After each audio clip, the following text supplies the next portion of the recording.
hajat? Yang pertama, tahu nggak kalian apa itu hajat? Hajat adalah suatu yang berpotensi bisa menyebabkan bahaya atau tidak. Risiko adalah kemungkinan terjadinya akibat bahaya dari hajat. Yang pertama adalah hajat fisik, contohnya seperti rantai yang licin, penerangan yang buruk, dan kabel yang menjuntai yang bisa menyebabkan pasien terjatuh. Yang kedua, hajat kimia, yaitu paparan disinfektan, kemoterapi, cairan pembersih, yang dimana dapat menyebabkan infeksi kepada kulit dan pernapasan. Nah, ketiga ada namanya hajat biologis. Hajat biologis itu adalah terjadinya infeksi pada pasien yang seperti ada cairan darah atau alat-alat yang tidak steril.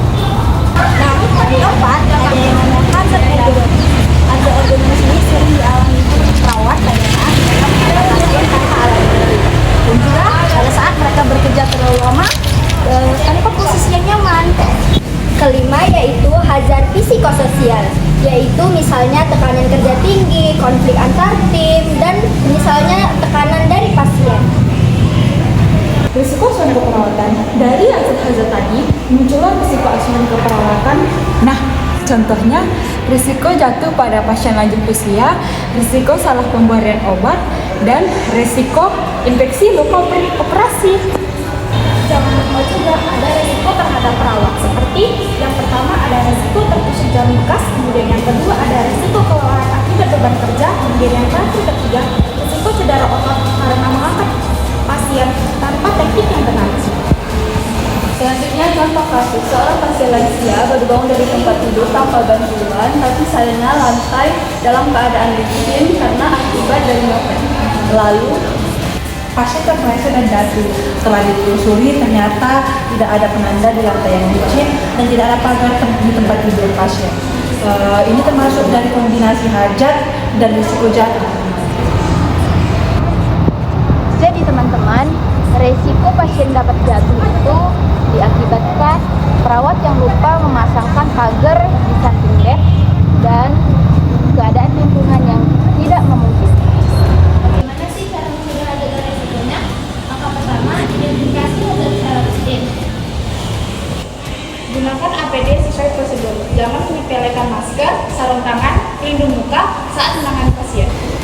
Nah, kemudian lakukan komunikasi efektif antara perawat dan dokter dan tim lainnya. Gunakan teknik SBAR atau bisa S-nya itu station atau situasi, background-nya itu latar belakang, asesmen penilaian, dan kemudian recommendation itu adalah rekomendasi. Nah, perhatikan, cek kembali alat medis yang akan digunakan. Contohnya seperti infus bocor, monitor rusak, atau bahkan jarum suntik yang bekas kita pakai bisa menjadi masalah besar loh. Halo, pastikan alat medis yang akan digunakan dicek lagi ya. Ya, untuk semuanya monitor. Terima kasih. Edukasi pasien dan keluarga pasien itu sangat penting dan ajarkan mereka bagaimana menjaga keselamatan dan seperti tidak memindahkan barang tanpa izin. Dan yang tak kalah pentingnya, laporkan semua insiden, bahkan yang merah, untuk dianalisa dan mencegah ke depannya. Keselamatan pasien bukan hanya tanggung jawab satu orang, tapi seluruh tim. Kenali hajat sejak awal, kendalikan risiko sebelum terjadi insiden. Dalam untuk perawatan ini bisa membahayakan seperti pasien, perawat, tenaga medis lainnya ataupun bahkan partner-partner yang ada di rumah sakit tersebut. Kami berkomitmen Untuk menciptakan Asuhan keperawatan yang aman, berkualitas, dan berorientasi untuk keselamatan pasien. lindungi tenaga kesehatan. ciptakan budaya yang aman dalam keperawatan. Bye-bye!